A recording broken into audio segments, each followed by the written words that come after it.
Hari Krishna Mataji sun Prabhuji ధన్యవాద్ Pranam. మనము మంగళాచరణ చేసుకొని start చేద్దాం. నేను స్క్రీన్ షేర్ చేస్తాను. ఓం అజ్ఞానతిమిరాంధస్య జ్ఞానాంజనశలా మంగళాచరణ అందరం కలిసి చేద్దాం. నేను మ్యూట్ చేస్తాను అందరినీ. మీరు మాట్లాడుకు మీరు మ్యూట్ చేసుకోండి, మనందరం కలిసి చేద్దాం. ఎవరు అన్మ్యూట్ చేయొద్దు. మంగళాచరణ స్టార్ట్ చేసుకుందాం.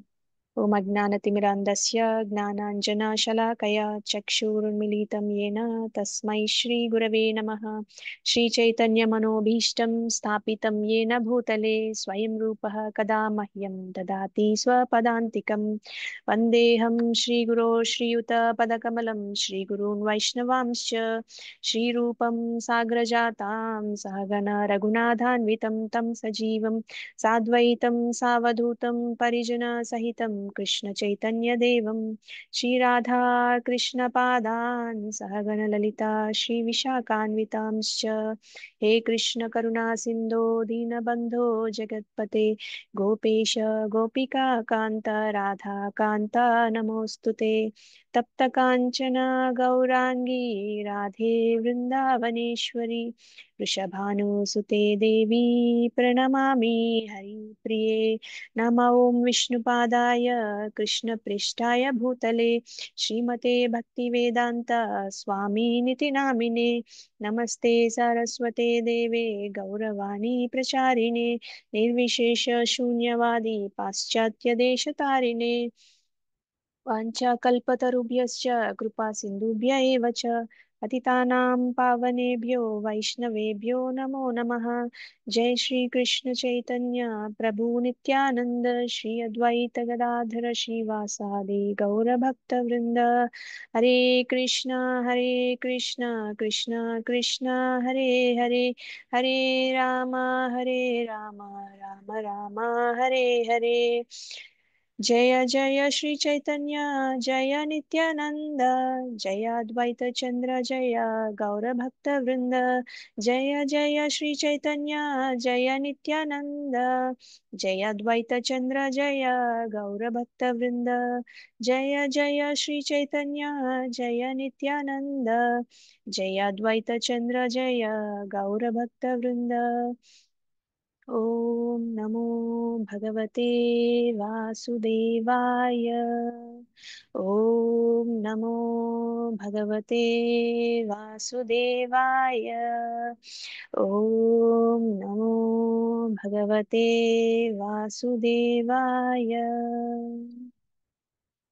मुखं करोति वाचालं पंगुं लंघयते गिरिं यत्कृपातमहं वन्दे श्रीगुरुं दीनतारणं परमानन्दमाधवं श्रीचैतन्येश्वरम्.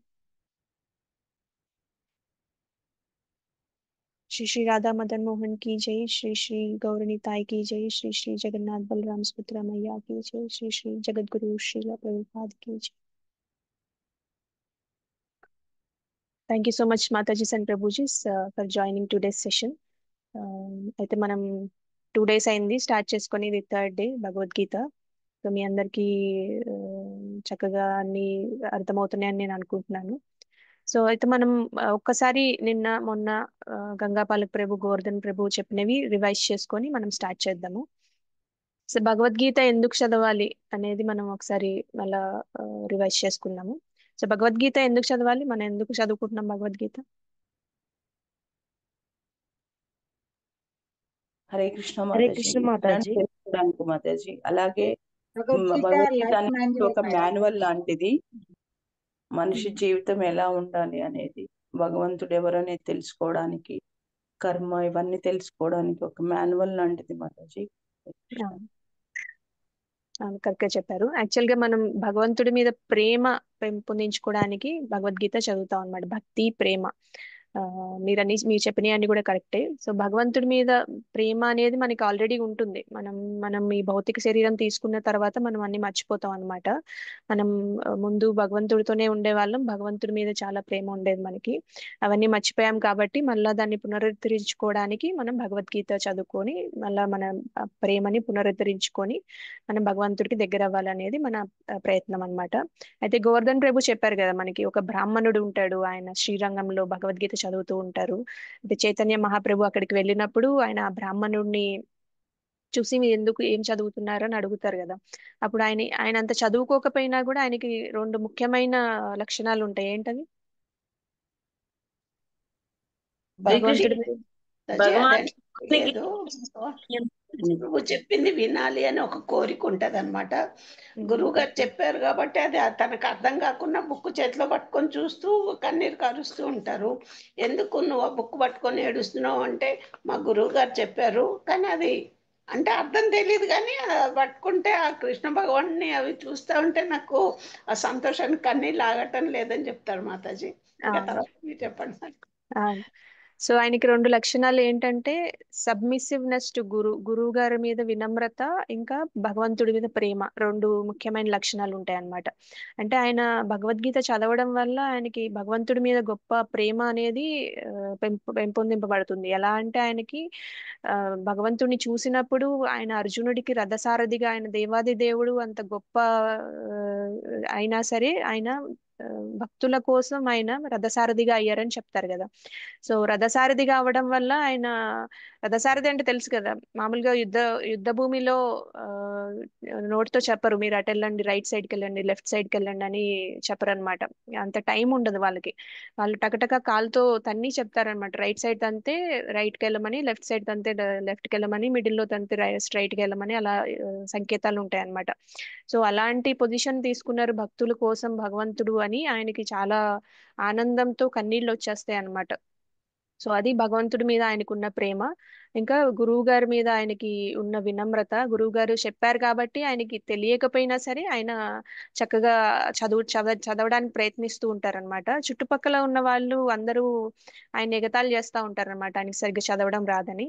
అయినా సరే ఆయన వాళ్ళ మీద ఆ, ద్వేషాన్ని పెంచుకోరన్నమాట.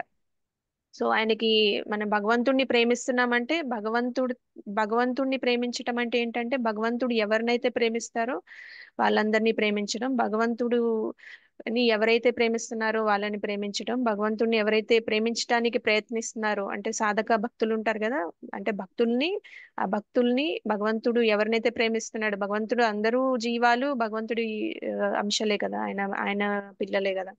సో ఆయన అందరినీ ప్రేమిస్తారు కాబట్టి మనం కూడా జీవులందరి మీద దయతో ప్రేమతో ఉంటే అది భగవంతుడికి నచ్చుతుందంట. సో మనం భగవంతుడిని ప్రేమిస్తున్నామంటే భగవంతుడు ప్రేమించే వాళ్ళందరినీ ప్రేమించాలన్నమాట. సో ఆ లక్షణం కూడా ఆయనకి ఉంటుంది.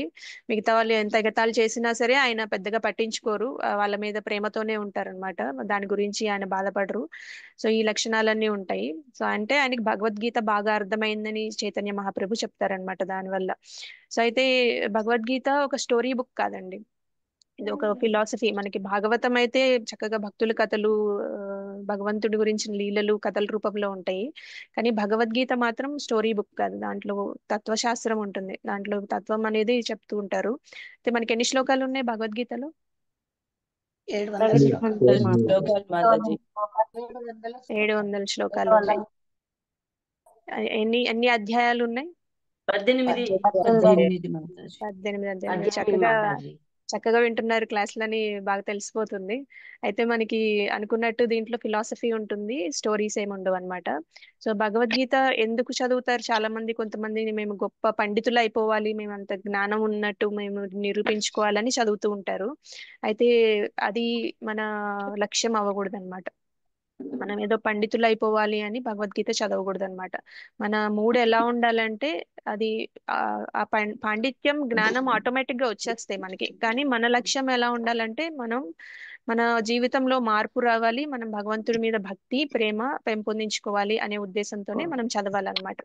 సో అయితే మనకి ఆ భగవద్గీత చదవడం వల్ల మనకి భక్తులకు ఉండే లక్షణాలన్నీ వచ్చేస్తాయని చెప్తూ ఉంటారు. భక్తులకి చాలా లక్షణాలు ఉంటాయంట.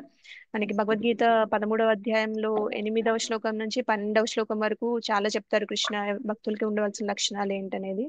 అమానిత్వం, మడంబిత్వం, అహింస, క్షాంతి, రార్జవం, ఆచార పోషణం, శౌచం, స్థైర్యం, ఆత్మ వినిగ్రహం, ఇలా చాలా చెప్తారు అనమాట. చాలా లక్షణాలు ఉంటాయి, అవన్నీ మనం పెంపొందించుకోవచ్చు అనమాట భగవద్గీత చదవడం వల్ల. జ్ఞానంతో పాటు ఎవరైతే మాట్లాడట్లేదో వాళ్ళు మ్యూట్ లో ఉండండి. ఒక్క నిమిషం, నేను అందరిని మ్యూట్ చేస్తాను. మాట్లాడే వాళ్ళు అన్మ్యూట్ చేసి మాట్లాడండి ఏమన్నా చెప్పాలనుకున్నా. సో మనం జ్ఞానం కోసం కాదు, మన వ్యక్తిత్వాన్ని మనం డెవలప్ చేసుకోవడం కోసం, పెంపొందించడం కోసం మనం భగవంతుడి మీద ప్రేమ పెంపొందించుకోవడం కోసం భగవద్గీత చదువుతాం అన్నమాట. ఇంకా ఒక గొప్ప వైష్ణవాచార్య ఉంటారన్నమాట, విశ్వనాథ్ చక్రవర్తి ఠాకూర్. మన గోవర్ధన్ ప్రభు కూడా చెప్పారు కదా ఒకసారి, ఫస్ట్ డే చెప్పినప్పుడు చెప్పారు కదా, భగవద్గీత ఒక జ్యువెలరీ బాక్స్ లాంటిది.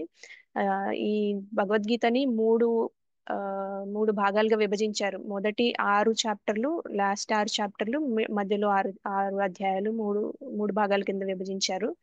మొదటి 6 అధ్యాయాలు కింద జ్యువెలరీ బాక్స్ కింద భాగం అన్నమాట. మనకి జ్యువెలరీ పెట్టె ఉంటుంది కదా, మన నగల పెట్టెలో కింద అడుగు భాగం ఈ మొదటి 6 అధ్యాయాలు అని చెప్తారు. అండ్ చివరి 6 అధ్యాయాలు పైన మూత అన్నమాట, జ్యువెలరీ బాక్స్ కి మూత అన్నమాట. మధ్యలో 6 అధ్యాయాలు ఆ జ్యువెలరీ బాక్స్ లో ఉండే నగ అన్నమాట. అంటే వజ్రం గాని మనం ఏది పెట్టుకుంటే అది ఆ జ్యువెలరీ బాక్స్ లో ఉండే నగ. అంటే భక్తి అనేది అంత ఇంపార్టెంట్ అన్నమాట. అంటే మనకి ఈ మొదటి 6 అధ్యాయాల్లో కర్మయోగ అనే చెప్పారనమాట. కింద ఆ, కి- ఆ, కింద భాగం అని చెప్పారు కదా. అండ్ చివరి 6 అధ్యాయాలు జ్ఞానయోగ అన్నారు, అది పైన మూత. మధ్యలో 6 అధ్యాయాలు భక్తి యోగ, అదే యాక్చువల్ జ్యువెల్ అన్నమాట. మన నగ అనేది అదే అన్నమాట, దాన్ని మనం ఎక్కువ అర్థం చేసుకోవాలని చెప్తారు. అసలు యోగా అంటే ఏంటండి? ఇప్పుడు యోగా, భక్తి యోగా, జ్ఞాన యోగా, కర్మయోగా, ధ్యాన యోగా, ఇన్ని రకాల యోగాలు ఉన్నాయి, ఇవన్నీ భగవద్గీతలో చెప్పారని మనం అనుకుంటున్నాము. కానీ యోగా అంటే ఏంటి? భగవంతుడికి భక్తుడికి అనుసంధానం మాత. ఆ, అనుభవించే స్థితి మాతాజీ. బంధం మాతాజీ, భగవంతుడికి భక్తుడికి ఉన్న బంధం మాతాజీ. అంటే మన చేతనని మనం భగవంతుడితో ఎలా కనెక్ట్ చేసుకుంటున్నాం అనేది యోగా అన్నమాట. అంటే మన కాన్షియస్నెస్ ని మనం భగవంతుడితో ఎలా లింక్ చేసుకుంటున్నాం, మనం చేసే కర్మల ద్వారా లింక్ చేసుకుంటే అది కర్మయోగా అవుతుంది. మనం జ్ఞానం ద్వారా ఆయనతో కనెక్ట్ చేసుకుంటే జ్ఞానయోగా అవుతుంది. అండ్ భక్తి ద్వారా కనెక్ట్ చేసుకుంటే భక్తి యోగా అవుతుంది అన్నమాట. అయితే మనం ఈ ఈ 4 యోగాలు చెప్పారు భగవద్గీతలో అని చెప్పుకున్నాం కదా. అయితే మనం ఎలా కనెక్ట్ చేసుకోవాలనేది రికమెండ్ చేసింది కృష్ణుడు. భక్తి యోగాతో కనెక్ట్ చేసుకోవాలంట. మనం మన చేతనని ఎలా అనుసంధానం చేసుకోవాలంటే భగవంతుడితో మనం భక్తి ద్వారా చేసుకోవాలనేది ఎసెన్స్ అన్నమాట. ఈ భగవద్గీత చదివిన తర్వాత మనం తెలుసుకునేది. అయితే కృష్ణ 4 యోగాల గురించి చెప్పారు కదా, కర్మ, జ్ఞాన, ధ్యాన, అష్టాంగ యోగ. అయితే మనం భక్తి చేస్తే గనక ఇవన్నీ కవర్ అయిపోతాయి అన్నమాట. ఎలా అంటే భక్తిలో మనం కర్మ చేస్తాం కదా, అంటే మనం భగవంతుడి పూజ చేస్తాము, టెంపుల్కి వెళ్తాము, ప్రీచింగ్ చేస్తాము. మనం ఏదైతే యాక్టివిటీ చేస్తామో మనం ఫలితం ఆశించకుండా కృష్ణుడి కోసమే చేస్తాం కాబట్టి అది ఆ కర్మయోగ అయిపోతుంది అనమాట. ఆ అది ఆటోమేటిక్ గా కర్మయోగ చేసేసినట్టే. అండ్ ధ్యాన యోగ ఇది కూడా చేసినట్టే, మనం జపం చేస్తాం కాబట్టి ధ్యాన యోగ కూడా కవర్ అయిపోతుంది. అండ్ ఇంకా మనం జ్ఞాన యోగ స్క్రిప్చర్స్ చదువుకుంటాం, శ్రవణం కీర్తనం చేస్తాం కాబట్టి మనకి జ్ఞాన యోగ కూడా చేసినట్టు అయిపోతుంది అనమాట. అంటే భక్తి యోగా చేయడం వల్ల మిగతా అన్ని యోగాలు స్పెషల్ గా చేయాల్సిన అవసరం ఉండదు, అవన్నీ చేసినట్టే అర్థం అనమాట. అయితే ఈ భగవద్గీత సమస్త జ్ఞానానికి ఒక క్రౌన్ జ్యువెల్ లాంటిదంట. అన్ని జ్ఞానాలకి ఒక మకుటాయమానంగా పరిగణించబడుతుంది అనమాట ఈ భగవద్గీత. సో భగవద్గీత అంటే భగవంతుడు పాడిన పాట అన్నమాట. భగవద్గీత అన్నారు కదా. సో ఈ పాట ఎవరు పాడారు? కృష్ణుడు పాడాడు అన్నమాట. భగవంతుడు అంటే మనకి భగవద్గీతలో ఎక్కడ కృష్ణ ఉవాచ అని ఉండదండి. అర్జున భగవాన్ ఉవాచ, శ్రీ భగవాన్ ఉవాచ అని చెప్తారు. అంటే భగవంతుడు పాడిన పాట భగవద్గీత అన్నమాట. అయితే మనకి ఏదైనా పాట ఉందంటే దానికి బర్త్డే ఉంటుందా? ఉండదు కదా. అంటే మన చాలా పాటలు చాలా రకరకాలు ఉంటాయి, కానీ భగవద్గీతకి బర్త్డే ఉంటది అనమాట. భగవంతుడు పాడిన పాటకి గీతా జయంతి అని ప్రతి సంవత్సరం మనం సెలబ్రేట్ చేసుకుంటాం కదా. చేసుకుంటామా గీతా జయంతి? మాతాజీ. మీలో చాలా మంది డొనేట్ కూడా చేశారు గీతాస్ ఆ టైంలో. అయితే మనకి శంకరాచార్యుల వారు ఒక శ్లోకం చెప్తారన్నమాట, గీతా మహత్యం అనే శ్లోకం. గీతా మహత్యం అనే దాంట్లో ఒక శ్లోకం చెప్తారు, నేను స్క్రీన్ షేర్ చేస్తాను. అదొక్కటి ఒకసారి చూద్దాం, శంకరాచార్యుల వారు ఏం చెప్పారో చూసి మనం మిగతా శ్లోకాలు చెప్పుకుందాం. స్క్రీన్ కనిపిస్తుందా? ఎవరైనా కన్ఫర్మ్ చేస్తారా? కనిపిస్తుందా? సో నేను చెప్తాను, మీరు నా తర్వాత రిపీట్ చేయండి. ఏకం శాస్త్రం దేవకీ పుత్ర గీతం, ఏకం శాస్త్రం దేవకీ పుత్ర గీతం, ఏకో దేవో దేవకీ పుత్ర ఏవ, ఏకో దేవో దేవకీ పుత్ర ఏవ, ఏకో మంత్రస్తస్య నామాని యాని ఏకో మంత్రస్తస్య నామాని యాని కర్మాపి ఏకం తస్య దేవస్య సేవా. కర్మాపి ఏకం తస్య అంటే ఒకే ఒక పవిత్ర గ్రంథం భగవద్గీత అని చెప్తున్నారు. ఏకో శాస్త్రం దేవకీ పుత్ర గీతం. దేవకీ పుత్రుడు అంటే ఎవరు? కృష్ణుడే కదా. కృష్ణుడు పాడిన పాట అన్నమాట దేవకీ పుత్ర గీతం. ఏకం శాస్త్రం, ఒకే ఒక శాస్త్రం, అది కూడా కృష్ణుడు పాడిన భగవద్గీత అంట. ఏకో దేవో దేవకీ పుత్ర ఏవ, ఒకే ఒక దేవుడు భగవంతుడు, ఆయన దేవకీ పుత్రుడు అని చెప్తున్నారు. ఏకో మంత్ర తస్య నామాని అని. ఏకో మంత్రస్ అంటే ఒకే ఒక మంత్రం, అది భగవంతుడి నామాలు అని చెప్తున్నారు. తస్య నామాని అని. కర్మాపి ఏకం, కర్మ కూడా ఒకటే అంట. తస్య దేవస్య సేవ, భగవంతుడి సేవ అనేది ఒకే ఒక కర్మ అని చెప్తున్నారు అనమాట. అయితే మనకి ఒకే ఒక పవిత్ర గ్రంథం భగవంతుడు పాడిన శ్రీమద్ ఈ భగవద్గీత. అండ్ ఒకే ఒక ఆరాధించగలిగిన భగవంతుడు శ్రీకృష్ణుడు. ఒకే ఒక మంత్రం, ఆయన పవిత్ర నామాలు. ఇంకా ఒకే ఒక కర్తవ్యం ఏంటంటే మనం భగవంతుడికి భక్తితో ప్రేమతో కూడిన భక్తి సేవ చేయడం అన్నమాట. సో ఇవన్నీ శంకరాచార్యులు చెప్పారనమాట. సో ఆయన గీతా మహత్యంలో ఇది రాశారనమాట ఈ శ్లోకం. సో భగవంతుడికి కృష్ణుడి మీద భగవద్గీత మీద ఆయన ఎంత చక్కగా వర్ణించారు. సో భగవద్గీత అనేది మనకి యుద్ధ భూమిలో జరిగింది. ఏకో దేవో దేవకీ పుత్ర ఏవో. ఎవరైతే మాట్లాడట్లేదో వాళ్ళు మ్యూట్ లో ఉండండి. సో భగవద్గీత అనేది మనకి యుద్ధ భూమిలో జరుగుతుంది. అంటే సందర్భం యుద్ధమే, కానీ కురుక్షేత్రం అనే ప్లేస్ లో మన అర్జునుడికి కన్ఫ్యూజన్ వచ్చినప్పుడు కృష్ణుడు భగవద్గీత చెప్తారు. అంటే సందర్భం ఏంటంటే యుద్ధం జరిగేటప్పుడు చెప్తారు అనేది సందర్భం. కానీ దాంట్లో విషయం ఏం చెప్పారంటే ఎలా బతకాలి, జీవితంలో ఎలా ఉండాలి అనేది చెప్తారనమాట. సో మనకి 700 శ్లోకాల్లో చాలా కొన్ని శ్లోకాలు మాత్రమే ఈ యుద్ధం గురించి చెప్తారు. భగవద్గీతలో యుద్ధం గురించిన సందర్భం అయినా సరే యుద్ధం గురించి ఎక్కువ ప్రస్తావన ఉండదు. ఫస్ట్ చాప్టర్, ఫస్ట్ అధ్యాయంలోనే మాత్రమే ఉంటుంది. అయితే భగవద్గీత మనకి అర్జునుడిని ఇన్స్పైర్ చేయడానికి మాత్రమే చెప్పలేదండి కృష్ణ. అర్జునుడు నేను ఫైటింగ్ చేయను, నేను యుద్ధం చేయను అని అన్నప్పుడు ఆయన అర్జునుడిని ప్రేరేపించడానికి, ఆయనకి ఆ ఉత్సాహం తెప్పించడానికి మాత్రమే మనం భగవద్గీత చెప్పాడని అనుకోకూడదు. యాక్చువల్ గా భగవంతుడు ఆ అర్జునుడిని కన్ఫ్యూజన్ లో పడేస్తారు. ఎందుకంటే మనందరికీ భగవద్గీత చెప్పడం కోసం అన్నమాట. ఆయన ఒక సాధనం లాగా వాడుకుంటారు అనమాట. సో భగవద్గీత అనేది ఒక గొప్ప జ్ఞానము. దాన్ని మనం అవగాహన చేసుకోవాలి. దాన్ని అవగాహన చేసుకొని మన జీవితంలో మనం ఆచరించాలన్నమాట. సో ఎందుకంటే మనకి భగవంతుడు మన గురించి చెప్పారు, అర్జునుడి కోసం మాత్రమే కాదు అనేది మనం ఇక్కడ తెలుసుకోవాలి. అయితే భగవద్గీతలో 5 ముఖ్యమైన అంశాలు ఉంటాయని చెప్పారు కదా, గుర్తున్నాయా ఎవరికైనా? 3J 2K అని ఏమైనా గుర్తుందా? 3J 2K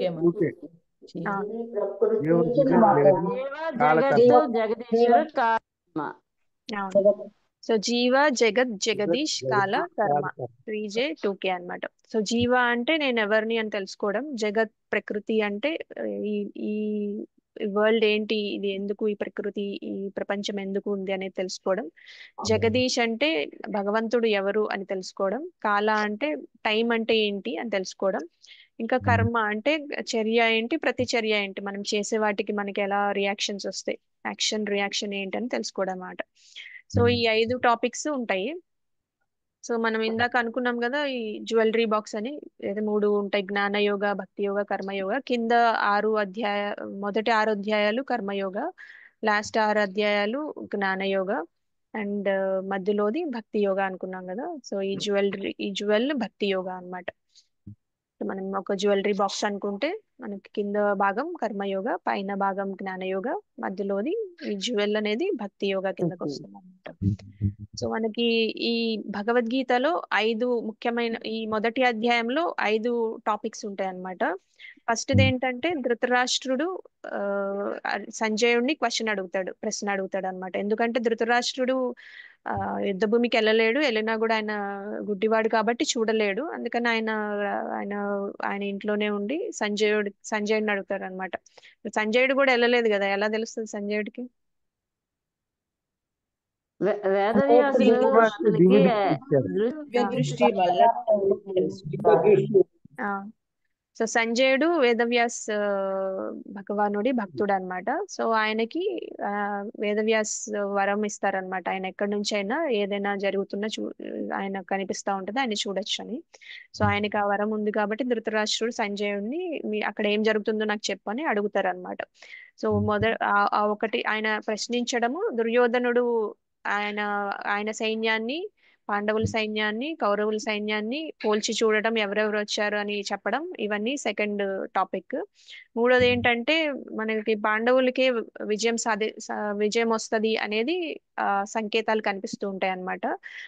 కొన్ని శ్లోకాలు దాని మీద ఉంటాయి. తర్వాత అర్జునుడు కన్ఫ్యూజన్ వస్తుంది, ఆయన సందిగ్ధంలో పడతారు యుద్ధం చేయాలా వద్దా అని.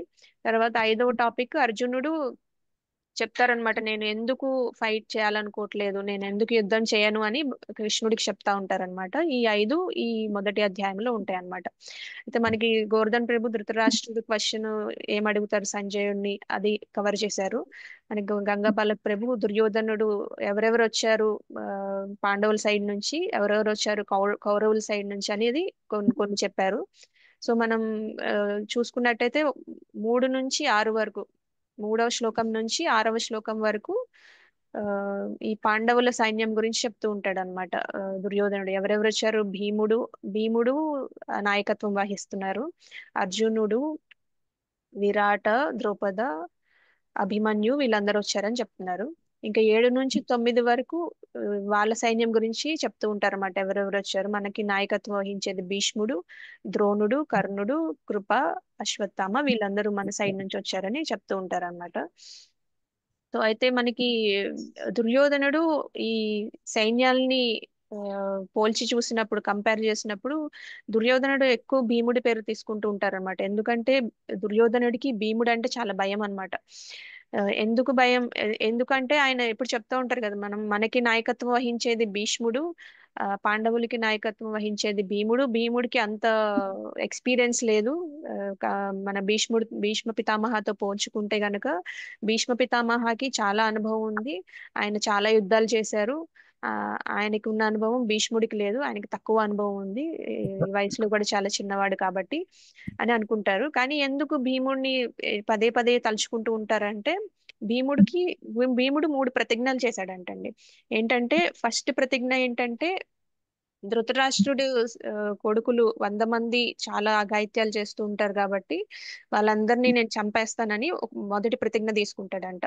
రెండవ ప్రతిజ్ఞ ఏంటంటే, దుర్యోధనుడు ద్రౌపదిని ఒకసారి చాలా అవమానిస్తాడంట. ఏమంటాడంటే దుర్యోధనుడు ద్రౌపదిని, నా తొడ మీద వచ్చి కూర్చో, నేను నిన్ను బాగా చూసుకోగలను అని అంటాడంట. అంటే అంత పతివ్రత స్త్రీని అంత అవమానించే మాటలు మాట్లాడతాడు కాబట్టి భీముడికి చాలా కోపం వచ్చి అప్పుడు కూడా ఒక ప్రతిజ్ఞ చేస్తాడంట, ఏంటంటే నేను నీ తొడ విరక్కొట్టేస్తాను అని.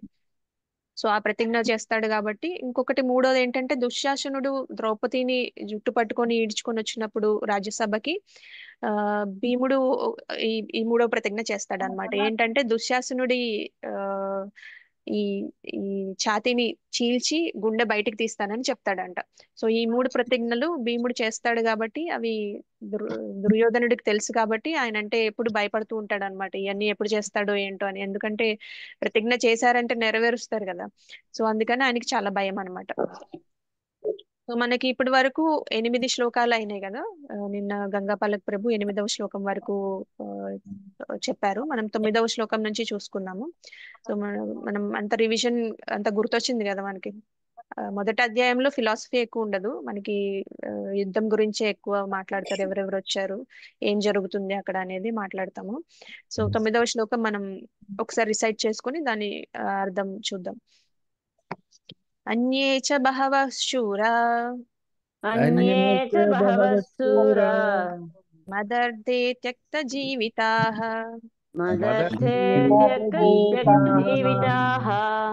నానా శస్త్ర ప్రహరణాః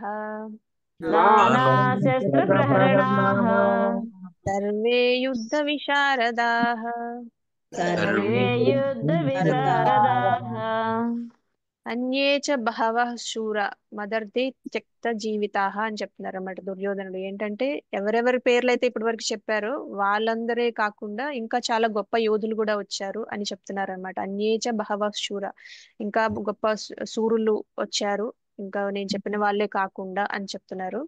మదర్థే మదర్ దే అంటే నా కోసమే వచ్చారని చెప్తున్నారు అనమాట. త్యక్త జీవితాః అంటే వాళ్ళు వాళ్ళ జీవితాల్ని సాక్రిఫైస్ చేయడానికి, వాళ్ళ జీవితాల్ని త్యాగం త్యాగం చేయడానికి వచ్చారని చెప్తున్నారు అనమాట. నా కోసమే వాళ్ళ జీవితాలని త్యాగం చేయడానికి వచ్చారని చెప్తున్నారు అనమాట. మదర్ దే త్యక్త జీవితాః అంటున్నారు. అంటే దుర్యోధనుడు ఇండైరెక్ట్ గా చెప్తున్నారు అనమాట, వాళ్ళు చనిపోతారు, నా కోసం వచ్చారు, వాళ్ళు చనిపోబోతున్నారు అని ఇండైరెక్ట్ గా కూడా చెప్తున్నట్టు మనం అర్థం చేసుకోవచ్చు. త్యక్త జీవితాః అంటున్నారు కాబట్టి. సో నానా శస్త్ర ప్రహరణాః సర్వే యుద్ధ విశారదాః అంటే ఏంటంటే వాళ్ళు నానా శస్త్ర ప్రహరణ, నానా శస్త్ర అంటే రకరకాల ఆయుధాలు వాడడంలో వాళ్ళు ఎక్స్పర్ట్స్ అని చెప్తున్నారు అనమాట. వాళ్ళ అనుభవం ఉంది వాళ్ళకి నానా రకాల ఆయుధాలు వాడడంలో. సర్వే యుద్ధ విశారదాః అంటే వాళ్ళకి యుద్ధ భూమిలో యుద్ధం చేయడంలో కూడా చాలా మంచి ఎక్స్పర్టీజ్ ఉందని చెప్తున్నారు అనమాట. సో అలాంటి యోధులు చాలా మంది వచ్చారు. నేను ఇప్పటి వరకు చెప్పిన ముందు శ్లోకాల్లో ఆయన కొంతమంది పేర్లు చెప్పారు కదా, వాళ్ళందరూ కాకుండా కూడా ఇంకా చాలా మంది వచ్చారు. వాళ్ళందరూ నా కోసమే వాళ్ళ జీవితాలని త్యాగం చేయడానికి వచ్చారు. ఇంకా వాళ్ళు ఎలాంటి వాళ్ళని చెప్తున్నారు, వాళ్ళకి రకరకాల శస్త్ర విద్యల్లో పాండిత్యం ఉందని చెప్తున్నారు. ఇంకా యుద్ధ భూమిలో కూడా యుద్ధాలు చేసిన పాండిత్యం, వాళ్ళకి ఆ ఎక్స్పర్టీస్ ఉందని చెప్తున్నారు, ఆ అనుభవం ఉందని చెప్తున్నారు అనమాట. అంటే వాళ్ళు దుర్యోధనుడు వాళ్ళ సైన్యంలో ఆయన కోసం యుద్ధం చేయడానికి వచ్చిన వాళ్ళందరినీ పొగుడుతున్నారు అనమాట. వాళ్ళు చాలా గొప్ప వాళ్ళని చెప్తున్నారు అనమాట. సో అయితే ఇంకా భీష్ముడు ఆ, మన కౌరవుల ఆ, సైన్యాన్ని ఆయన నాయకత్వం వహిస్తారు. భీముడు పాండవుల సైన్యాన్ని నాయకత్వం వహిస్తారు. ఆ అందుకనే ఆయన ఎప్పుడు అంటూ ఉంటారన్నమాట, భీష్ముడు చాలా గొప్ప అనుభవం ఉన్న ఆయన, భీముడికి అంత అనుభవం లేదు కాబట్టి నేను మంచి పొజిషన్ లో ఉన్నాను, ఎందుకంటే నా సైడ్ భీష్ముడు ఉన్నాడు, ఆయనకి గొప్ప అనుభవం ఉంది. పాండవుల సైడ్ భీముడు నాయకత్వం వహిస్తున్నాడు, ఆయనకి అంత అనుభవం లేదు కాబట్టి నేను గొప్ప మంచి పొజిషన్ లోనే ఉన్నాను, నాకే ఈ నేను యుద్ధంలో మంచి ప్లేస్ లో ఉన్నానని అనుకుంటూ ఉంటారు అనమాట.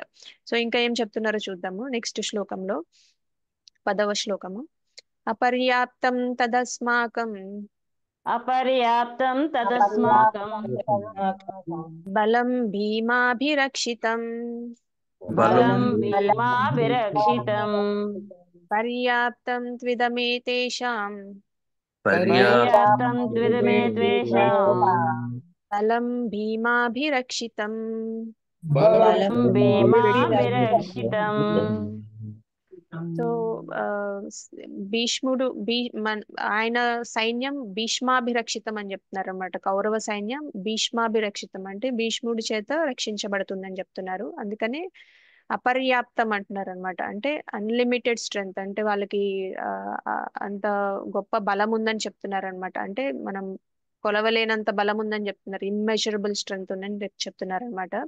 ఎందుకంటే భీష్ముడికి అంత ఎక్స్పీరియన్స్ ఉంది కాబట్టి, ఆయన అంత వెలకట్టలేని బలం ఉంది మా సైడ్, భీష్ముడు మమ్మల్ని ఆ, నాయకత్వం వహిస్తున్నారు కాబట్టి అని చెప్తున్నారు. పర్యాప్తం త్విదమే తేషాం బలం భీమాభిరక్షితం. పాండవుల సైడ్ పర్యాప్తం అంటున్నారు, అంటే వాళ్ళకి లిమిటెడ్ గా ఉంది బలం అని చెప్తున్నారు. ఎందుకంటే ఆయనకు అంత అనుభవం లేదు కాబట్టి ఆయన బలం భీష్ముడి బలంతో పోలిస్తే చాలా తక్కువ అని ఆయన ఉద్దేశం అన్నమాట. సో భీమాభిరక్షితం, వాళ్ళ సైన్యం భీమాభిరక్షితం అంటున్నారు, భీముడి చేత రక్షించబడుతుంది. అది పర్యాప్తం అని చెప్తున్నారు. భీష్మాభిరక్షితం అంటే వీళ్ళ సైన్యం భీష్ముడి చేత రక్షించబడుతుంది, అపర్యాప్తం అని చెప్తున్నారు అనమాట. అపర్యాప్తం అంటే అంత కొలవలేనిది, పర్యాప్తం అంటే లిమిటెడ్ గా ఉందని అర్థం అనమాట. సో వాళ్ళ సైన్యం వీళ్ళ సైన్యం ఎలా ఉందని చెప్తున్నారు. అంటే మనకి ఇంకొక మీనింగ్ కూడా ఉంటుందంట సాంస్క్రిట్ లో. పర్యాప్తంకి అపర్యాప్తంకి వేరే మీనింగ్ ఏంటంటే, పర్యాప్తం అంటే సరిపోయినంత ఉంది, అపర్యాప్తం అంటే సరిపోదు అని అర్థం అంట. అంటే ఇక్కడ మనం ఇంకో రకంగా ఎలా అర్థం చేసుకోవచ్చు అంటే ఇండైరెక్ట్ గా భీష్ముడు ఆ, అంత గొప్పవాడైనప్పటికీ ఆయన విజయం సాధించటానికి అంత ఆయన ఆ, అనుభవం సరిపోదు అనే అర్థం కూడా వస్తుంది అనమాట అపర్యాప్తం అంటే. సో పాండవులు భీముడి చేత బడినప్పటికీ తక్కువ ఎక్స్పీరియన్స్ ఉన్నప్పటికీ ఆయనకు పర్యాప్తం అంటే సరిపోయినంత బలం ఉంటుంది విజయం సాధించడానికి అని కూడా ఒక అర్థం అనమాట. అంటే ఇండైరెక్ట్ గా ఆ అది కూడా మనం అర్థం చేసుకోవచ్చు. కానీ దుర్యోధనుడు చెప్పేది ఏంటంటే మన దగ్గర అపర్యాప్తమైన బలం ఉంది, వాళ్ళకి పర్యాప్తం అయిన బలమే ఉంది అని చెప్తున్నారు. కానీ సాంస్క్రిట్ లో ఇంకో మీనింగ్ ఏంటంటే పర్యాప్తం అంటే సరిపోయినంత ఉంది, అపర్యాప్తం అంటే సరిపోదు అని కూడా అర్థం ఉంటుంది. సో అందుకని ఇండైరెక్ట్ గా ఏంటంటే విజయం సాధించడానికి భీముడికే ఎక్కువ అవకాశాలు ఉన్నాయని కూడా మనం దీనివల్ల తెలుసుకోవచ్చు అన్నమాట ఈ శ్లోకంలో. సో నెక్స్ట్ అది చూద్దాము. 1.11 11వ శ్లోకం. సో మనం ఒక ఈ ఇది third science of Pandavas victory, ఈ విజయ సంకేతాలు ఎలా ఉన్నాయి అనేది ఈ 3వ సెక్షన్ ఒకటి కంప్లీట్ చేసుకుందాం ఈ రోజు. సెకండ్ది అయిపోయింది, థర్డ్ది మనం స్టార్ట్ చేస్తున్నాము.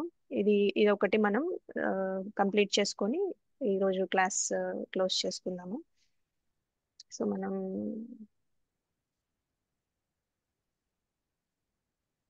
సో 1.11 ఒకసారి చూద్దాం. అయనేషు చ సర్వేషు అయనేషు చ సర్వేషు యథా భాగం అవస్థితాః యథా భాగం అవస్థితాః భీష్మమేవాభిరక్షन्तు భీష్మమేవాభిరక్షन्तు భవంతః సర్వ ఏవ హి. భవంతః సర్వ ఏవ హి. అంటే ఇప్పటి వరకు దుర్యోధనుడు భీష్ముడిని చాలా పొగుడుతాడు కదా, భీష్ముడు చాలా ఎక్స్పీరియన్స్ ఉంది, మన సైడ్ భీష్ముడు ఉన్నాడు, భీష్ముడే మన సైన్యాన్ని రక్షిస్తున్నాడు, ఆయన బలం అపర్యాప్తం, ఇలా భీష్ముడి గురించి ఎక్కువ చెప్తున్నాడు కదా. అంటే భీష్ముడికి చాలా ఇంపార్టెన్స్ ఇస్తున్నాడు అనమాట, ప్రాముఖ్యత ఇచ్చాడు. కాబట్టి అక్కడ మిగతా అందరు యోధులు ఉన్నారు కదా, ద్రోణాచార్యుడు ఆయన గురువు గారైన ద్రోణాచార్యుడు ఆయన కూడా గొప్ప యోధుడు, ఆ దుర్యోధనుడు ఇంకా చాలా, అంటే అక్కడ దుర్యోధనుడు అందరినీ ఏదో చెప్తున్నాడు అనేసి అందరు యోధులందరూ అక్కడ సమావేశం అవుతారు అనమాట, ఆయన ఏదో చెప్తున్నాడు వినాలనేసి. సో అంటే పెద్ద పెద్ద పెద్ద యోధులందరూ అక్కడికి వచ్చి ఆయన చెప్పేవన్నీ వింటున్నారు. ఆయనకు అనిపిస్తుంది అనమాట, నేను భీష్ముడిని ఎక్కువగా పొగుడుతున్నాను, మిగతా వాళ్ళందరూ ఏమన్నా ఎమోషనల్ గా ఫీల్ అవుతారేమో, మమ్మల్ని తక్కువ చేశారని అనుకుంటారేమో అని. ఎందుకంటే దుర్యోధనుడు చాలా తెలివైన వాడు అనమాట, అండ్ ఇంకా చాలా గొప్ప పొలిటీషియన్ కూడా ఆయన. సో అందుకని ఆయన ఏం చేస్తాడంటే ఇమీడియట్ గా ఆయనకి ఆ ఫీలింగ్ రాకుండా వాళ్ళందరికీ ఏం చేస్తాడంటే అయ్యనేచు సర్వేషు అని చెప్తారనమాట. అంటే మనకి భీముడు మన అందరినీ కాపాడినప్పటికీ మనం భీముడిని కాపాడాలి అని చెప్తారనమాట. ఎందుకంటే ఆయన చాలా పెద్ద, ఆయన వెరీ వయసులో చాలా పెద్దగా మాతాజీ భీష్ముడు అవునా భీష్ముడు చాలా గొప్ప ఎక్స్పీరియన్స్ ఉన్న ఆయన. ఎందుకంటే ఆయన చాలా ఓల్డ్ కూడా కాబట్టి ఆయన్ని మీరు రక్షించాలని చెప్తారంట. సో అందుకని, ఎందుకంటే ఆయన ఫైటింగ్ చేసేటప్పుడు ఒక డైరెక్షన్ లో చేస్తారు, మిగతా అన్ని డైరెక్షన్స్ లో ఎవరైనా వచ్చి ఆయన్ని హాని చేసే అవకాశం ఉంటుంది. కాబట్టి మనం భీష్ముడిని కూడా రక్షించాలి, మీ అందరూ భీష్ముడిని రక్షించాలి, అలా మనం ఒకళ్ళనొకళ్ళు రక్షించుకోవాలి అనే విధంగా ఆయన చెప్తూ ఉంటారన్నమాట. సో అందుకని ఇది అయనేషు చ సర్వేషు యథాభాగం అవస్థిత అని అంటున్నారు అనమాట. అంటే సేనావ్యూహ ద్వారమునందలి మీ ముఖ్య స్థానముల్లో నిలిచి ఉండి మీరు పితామహుడైన భీష్మదేవుని సంపూర్ణ రక్షణను సమకూర్చండి అని చెప్తున్నారు అనమాట. అంటే భీష్ముడు చాలా గొప్పవాడు అయినా సరే మీరు కూడా భీష్ముడిని కాపాడాలి ఆయన్ని యుద్ధ భూమిలో అని చెప్తున్నారు అనమాట. సో మనం ఈ 5 టాపిక్స్ అనుకున్నాం కదా, first section, second section, first section లో ధృతరాష్ట్రుడు మనకి సంజయుడికి క్వశ్చన్ అడుగుతాడు. సెకండ్ సెక్షన్ లో దుర్యోధనుడు ద్రోణాచార్యుడి దగ్గరికి వెళ్ళి పాండవుల్లో ఎవరెవరు వచ్చారు, కౌరవుల్లో ఎవరెవరు వచ్చారు అని చెప్తారు. ఇంకా పాండవుల్లో ఎవరు ముఖ్యమైన యోధులు వచ్చారు, ఇంకా కౌరవుల్లో ఎవరు ముఖ్యమైన యోధులు వచ్చారు, ఎవరెవరు గొప్పగా ఉన్నారు అనే కంపారిజన్ కూడా చేస్తారు.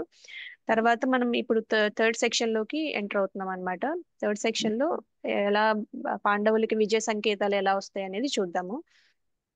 సో ఇది ఈ విజయ సంకేతాలు ఎలా వస్తాయి అంటే ఈ 12వ శ్లోకం నుంచి 19వ శ్లోకం వరకు మనకి కాంచ్ షెల్స్ ఊదుతారనమాట, శంకు ఊదుతారనమాట.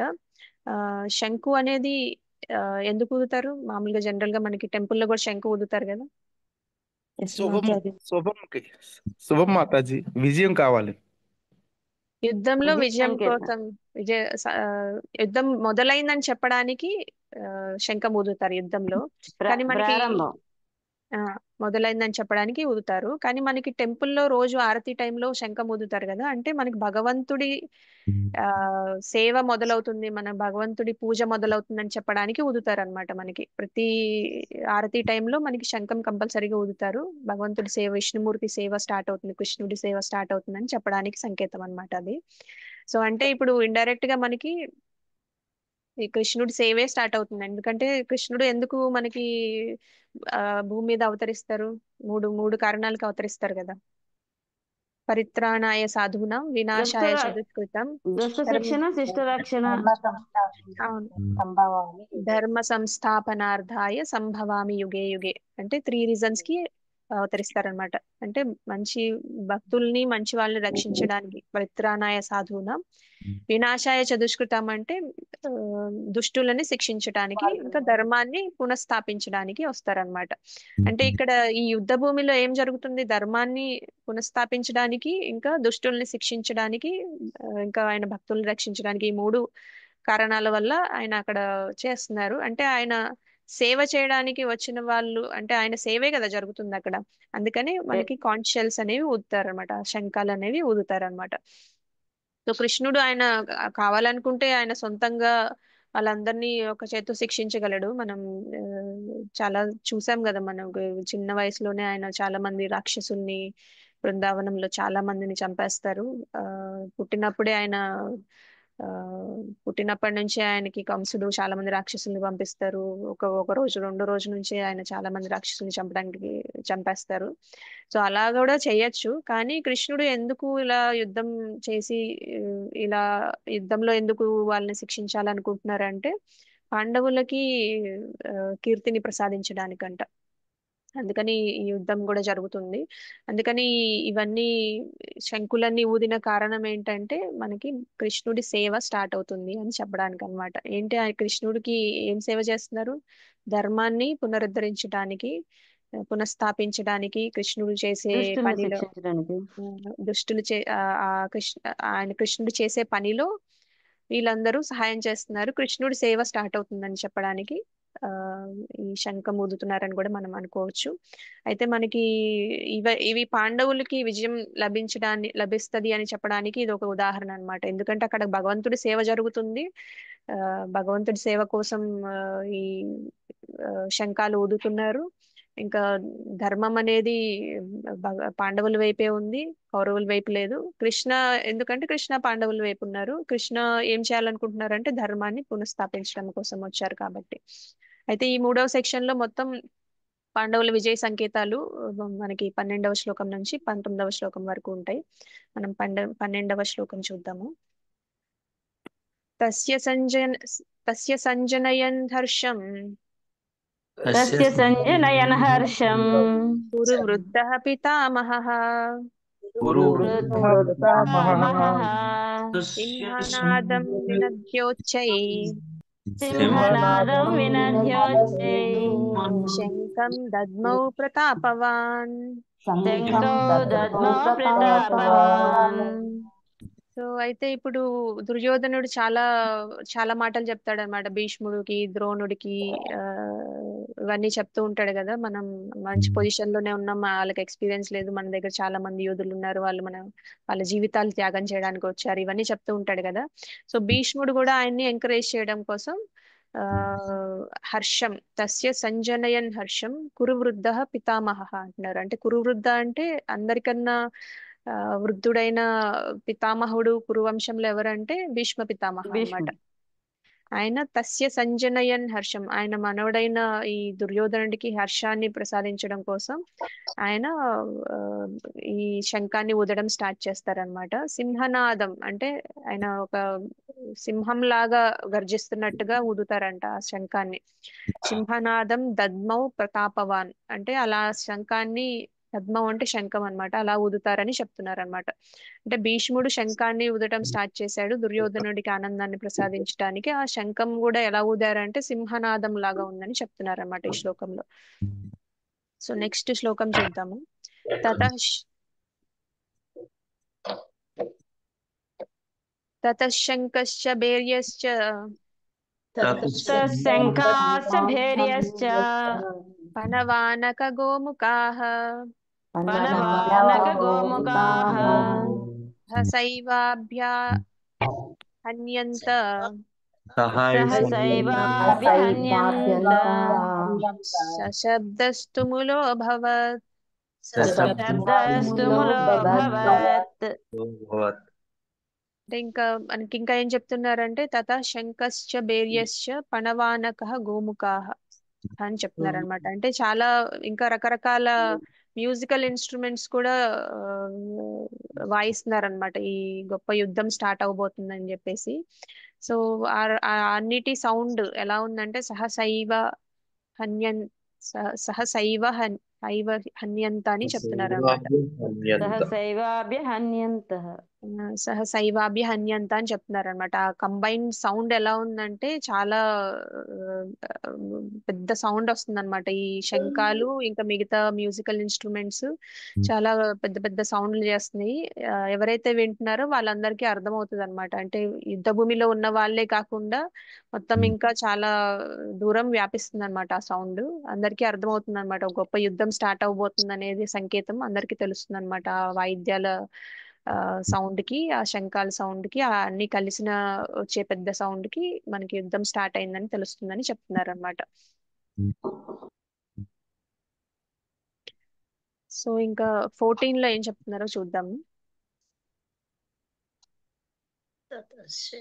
తతః శ్వేతైర్హయైర్యుక్తే తతః శ్వేతైర్హ అయైర్యుక్తే మహతి స్యందనే స్థితౌ మహతి స్యందనే స్థితౌ మాధవః పాండవశ్చైవ మాధవః పాండవశ్చైవ దివ్యౌ శంఖౌ ప్రదద్మతుః. దివ్యౌ శంఖౌ ప్రదద్మతుః. సో ఇక్కడ ఈ శ్లోకంలో ఏం చెప్తున్నారంటే మనకి కృష్ణుడు అర్జునుడు ఎంటర్ అవ్వడం చూపిస్తున్నారు అనమాట. అంటే ఆ టైంలో మనకి కృష్ణుడు అర్జునుడు ఒక గొప్ప రథం మీద వచ్చారంట. ఆ రథం ఆ, తెల్ల గుర్రాలతో ఉందంట. తెల్ల గుర్రాలు నడిపించే రథంలో వచ్చారంట. ఎలా ఉందంటే ఆ రథాన్ని ఎవరిచ్చారంటే అగ్నిదేవుడు ఇస్తారనమాట.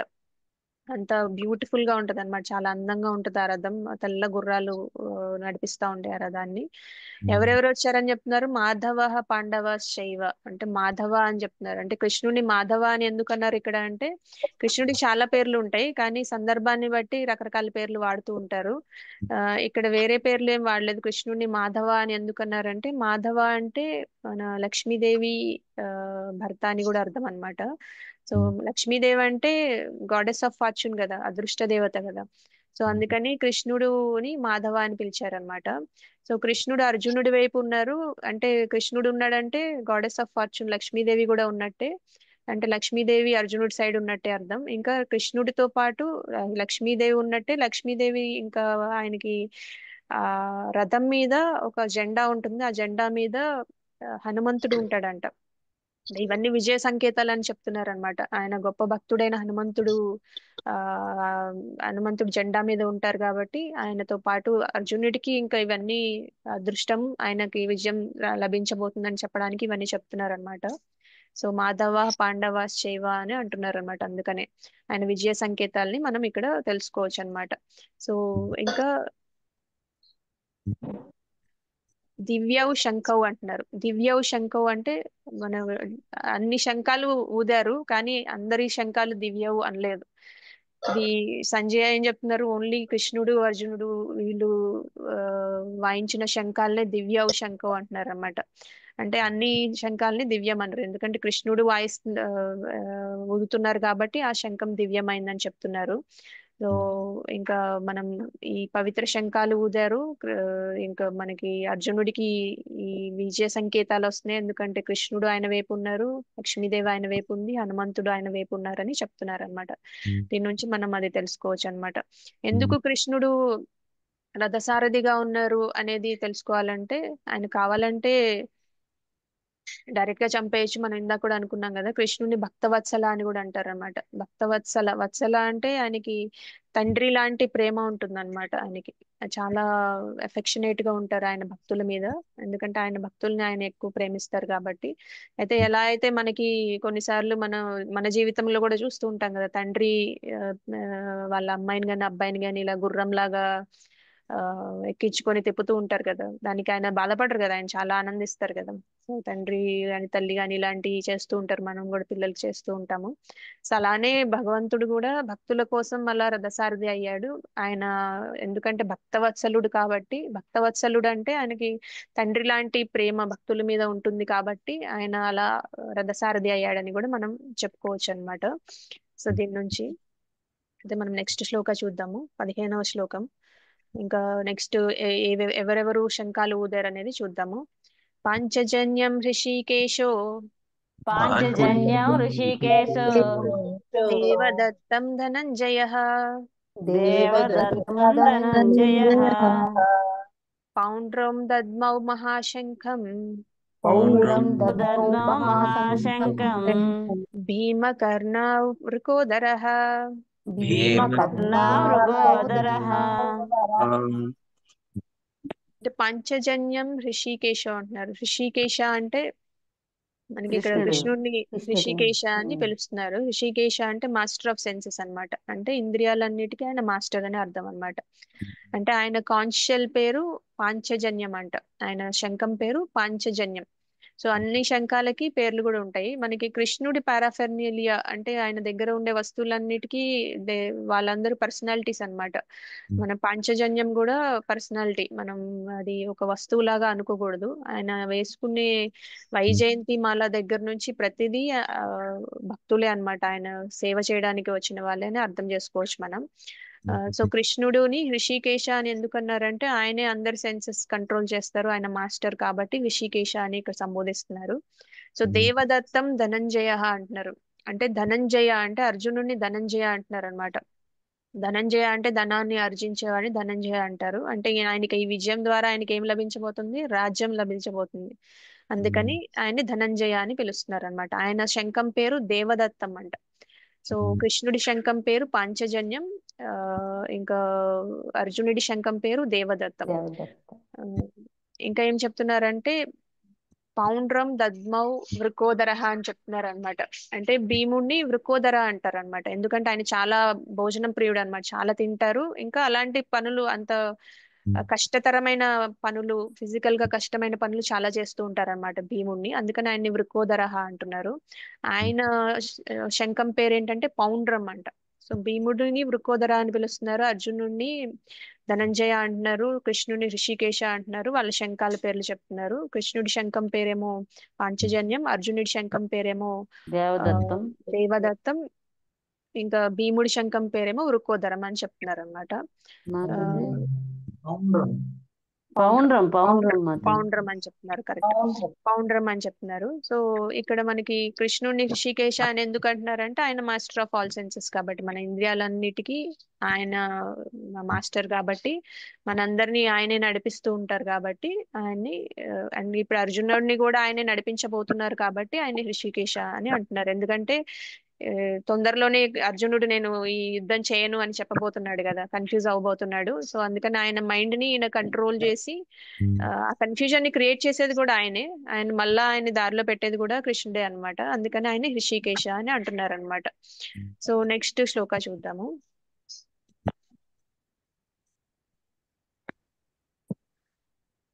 అనంత విజయం రాజా కుంతి పుత్రో యుధిష్ఠిరః నకుల సహదేవశ్చ సుఘోష మణిపుష్పకౌ.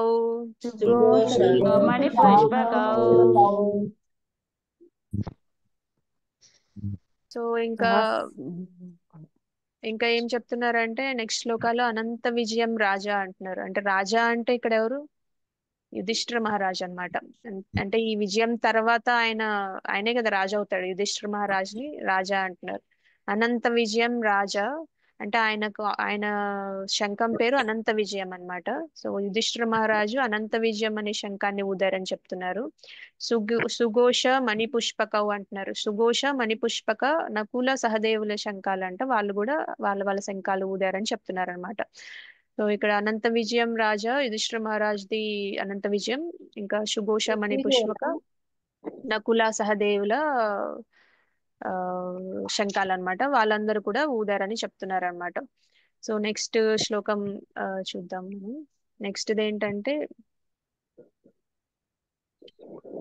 కాశ్యశ్చ పరమేశ్వాస కాశ్యస్య పరమేశ్వాస శిఖండీ చ మహారథః ఖండీ చ మహారథః దృష్టద్యుమ్నో విరాటశ్చ దృష్టద్యుమ్నో విరాటశ్చ సాత్యకీశ్చాపరాజితాః సాత్యకీశ్చ పరాజితః ద్రుపదో ద్రౌపదేయాశ్చ ద్రుపదో ద్రౌపదేయాశ్చ సర్వశః పృథివీపతే సర్వశః పృథివీపతే సౌభద్రశ్చ మహాబాహుః సౌభద్రశ్చ మహాబాహుః శంఖాన్ దద్ముః పృథక్ పృథక్.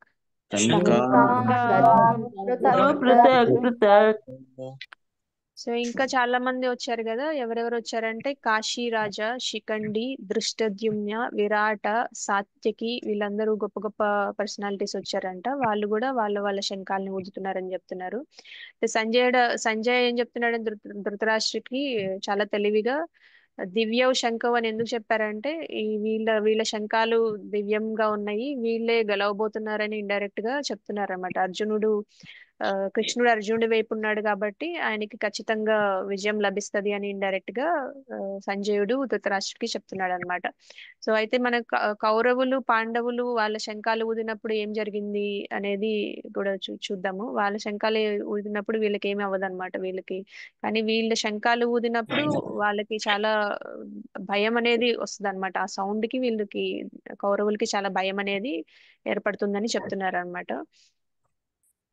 ఇంకా 19వ శ్లోకం ఒకటి చూసి మనం ఈ రోజు క్లాస్ క్లోజ్ చేసుకుందాము.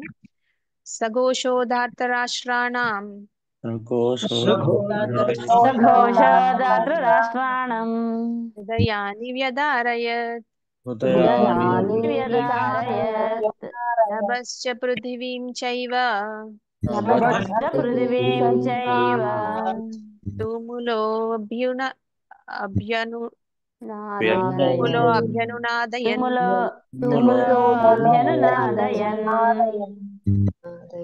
సో కృష్ణుడు పాండవులు వాళ్ళ శంఖాలు ఊదారు. ఇంకా ధృతరాష్ట్ర కొడుకులకి దుర్యోధనుడు వీళ్ళందరికీ వాళ్ళని ఎవరైతే సపోర్ట్ చేయడానికి వచ్చారో వాళ్ళందరికీ గుండె దడ మొదలవుతుందంట. హృదయాన్ని విదారయత్ అని చెప్తున్నారు.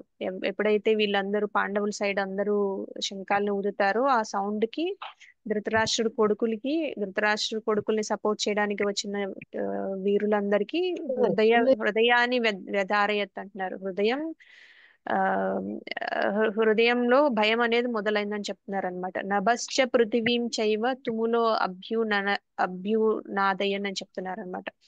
అభ్యనునాదయన్ అంటున్నారు. ఎందుకంటే ఈ కాన్షియల్స్ అన్ని చాలా ఈ శంఖాలన్నీ ఎలా వైబ్రేషన్స్ వస్తున్నాయి అంటే నభ అంటే స్కై అంటే మన ఆకాశము, పృథివీ ఎర్త్ అంటే భూమి, ఆకాశము భూమి దద్దరిల్లే అంత సౌండ్ వస్తుందంట. అంత సౌండ్ వస్తుంది కాబట్టి వాళ్ళ గుండెల్లో భయం అనేది స్టార్ట్ అయింది కౌరవులకి అని చెప్తున్నారు అనమాట. కానీ ఎందుకంటే కృష్ణ వాళ్ళ సైడ్ ఉన్నాడు కాబట్టి పాండవులకి ఏమి ప్రాబ్లం ఉండదు. కానీ కృష్ణ కౌరవుల సైడ్ లేడు కాబట్టి వాళ్ళకి ఆ భయం అనేది స్టార్ట్ అవుతుంది అనమాట. సో ఎవరైతే మాట్లాడట్లేదో వాళ్ళు మ్యూట్ చేయండి. సో మనకి ఏం చెప్తున్నారంటే దీంట్లో ఈ పృథివీ పృథివీ రెండు నభశ్చ పృథివీం చైవ రెండు ఎలా దద్దరిల్లుతున్నాయంటే వీళ్ళు ఎలా దద్దరిల్లినాయి అంటే ధాతరాష్ట్రానం అంటే ధృతరాష్ట్ర కొడుకులందరికీ, ఇంకా ఆయన సపోర్ట్ చేయడానికి వచ్చిన వాళ్ళందరికీ హృదయంలో భయం అనేది మొదలైందని చెప్తున్నారు అన్నమాట. ఇవన్నీ మనకి ఆ విజయ సంకేతాలు పాండవులకి అని చెప్పడానికి చెప్పొచ్చు అన్నమాట. సో మనం ఈ 3 టాపిక్స్ కవర్ చేసాము మొదటి అధ్యాయంలో. ధృతరాష్ట్రుడు సంజయుడిని ఏమడుగుతున్నాడు, దుర్యోధనుడు ఎలా ఎవరెవరు వచ్చారు వాళ్ళ సైడ్ వీళ్ళ సైడు, ఎవరు నాయకత్వం వహిస్తున్నారు, ఎంత గొప్ప యోధులు వచ్చారని చెప్తున్నారు. తర్వాత యుద్ధం మొదలైందని చెప్పడానికి ఈ శంఖాల్ని అందరూ ఊదుతున్నారు. ఊదినప్పుడు ఏం జరిగింది, ఎలా పాండవులకి ఎలాంటి విజయ సంకేతాలు ఉన్నాయి అనేది మనం చూసాము ఈ 3. ఇంకా రేపు మనకి అర్జున ఎలా కన్ఫ్యూజ్ అవుతారు అనేది చూద్దాం. అర్జునుడు కృష్ణుడిని సైన్యం మధ్యలోకి తీసుకెళ్ళమని అడుగుతారు ఎవరెవరు వచ్చారో చూడటానికి. అక్కడ నుంచి ఆయనకి వాళ్ళందరినీ చూడగానే ఆయనకి బాధ అనిపిస్తుంది అనమాట, వీళ్ళందరూ నా చుట్టాలే కదా అని. అది రేపు చూద్దాము. సో ఇప్పటి వరకు మనం 19 శ్లోకాలు కవర్ చేసాము. మీకు ఏమైనా ప్రశ్నలు ఉంటే అడగండి.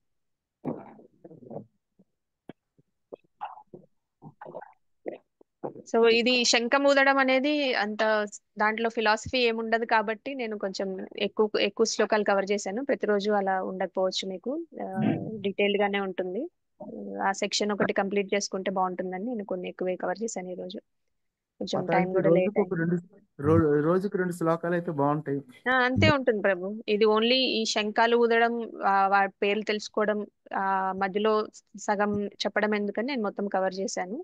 రేపటి నుంచి 1 లేదా 2 ఉంటాయి. మనకి ఫిలాసఫీ స్టార్ట్ అయిన దగ్గర నుంచి తక్కువే ఉంటుంది. కాకపోతే ఇది మనకి ఒక స్టోరీ లాగా ఉంది కదా, యుద్ధ భూమిలో ఏం జరుగుతుంది అనేదే కాబట్టి కొంచెం ఎక్కువ కవర్ చేసాం అనమాట.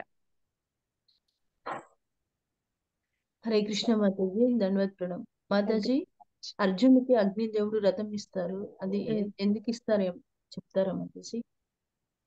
అర్జునుడికి అగ్నిదేవుడు రథం నాకు కరెక్ట్ గా గుర్తు రావట్లేదు మాతాజీ. కాండవ దహనం అప్పుడు మాతాజీ, ఇంద్రప్రస్థం కట్టేటప్పుడు కాండవ దహనం చేస్తారు. ఆ సమయంలో అవును కరెక్ట్ అగ్నిదేవుడు గాంధీవం అవి ఇస్తారు. అవును అవును. ఆయనకి చాలా, ఆయన యోధుడు కాబట్టి ఆయనకి చాలా వరాలు వస్తూ ఉంటాయి ఆయనకి. దాంట్లో ఇదొకటి. దాని స్టోరీ నాకు కరెక్ట్ గా మొత్తం క్లారిటీగా గుర్తులేదు. మనం ఇంకోసారి చెప్పుకుందాం Mataji. Okay thank you. Thank you Mataji. Hare Krishna. So ఇంకా ఏం ప్రశ్నలు లేవు కదా? ఎక్కువ అనిపించిందా ఈ రోజు మీకు, లేకపోతే ఏం లేదు మాతాజీ, అంటే అందులో పెద్ద అంశం ఏమి ఉండదు కదా మాతాజీ. ఫిలాసఫీ లేదు కాబట్టి మనకి ఒక స్టోరీ లాగా ఉంటుంది కాబట్టి నేను కొన్ని ఎక్కువ శ్లోకాలు కవర్ చేశాను ఈ రోజు. తెలిసిన స్టోరీ కాబట్టి ఇబ్బంది అనిపించలేదు మాతాజీ. కొంచెం హార్డ్ గా అనిపిస్తే మేమే అనుకునే వాళ్ళం, ప్రభు చూసే మాత చూసే ఎవరో బయట పడేవాళ్ళు. ఇవాళ శ్లోకాలన్నీ ఈజీగా, అంటే మనం ఉట్టి శంఖాలు వదలటము అది తెలంగాణలోకి ఇంకా ఈ తెలంగాణలోకి ప్రవేశించలేదు కాబట్టి తొందరగా అర్థమైపోయింది మాతాజీ. థ్యాంక్ యూ మాతాజీ, చాలా చక్కగా. ధన్యవాదాలు మాతాజీ. ధన్యవాదాలు మాతాజీ. థ్యాంక్ యూ మాతాజీ, చాలా బాగా చెప్పారు, అర్థమైంది. రెండో అధ్యాయం నుంచి బాగుంటుంది మాతాజీ. అందులో ఉంటుంది, యాక్చువల్ ఫిలాసఫీ స్టార్ట్ అవుతుంది మనకి 2వ అధ్యాయం నుంచి. అసలు చెప్పినంత ఉంటుంది మాతాజీ, చెప్పినంత ఉంటుంది. ఆత్మ పరమాత్మ గురించి వస్తుంది, చాలా బాగుంటుంది. సాంఖ్య యోగం చాలా బాగా. హరే కృష్ణ మాతాజీ. హరే కృష్ణ. హరే కృష్ణ మాతాజీ. హరే కృష్ణ మాతాజీ. మా చిన్న బాబుది ఈ రోజు బర్త్డే ఉంది మాతాజీ, మీరందరూ విష్ చేయాలి మాతాజీ. తప్పకుండా మాతాజీ. పేరేంటి మాతాజీ మీ బాబు పేరు? మా బాబు పేరు వినయ్ మాతాజీ. వినయ్. ఓకే.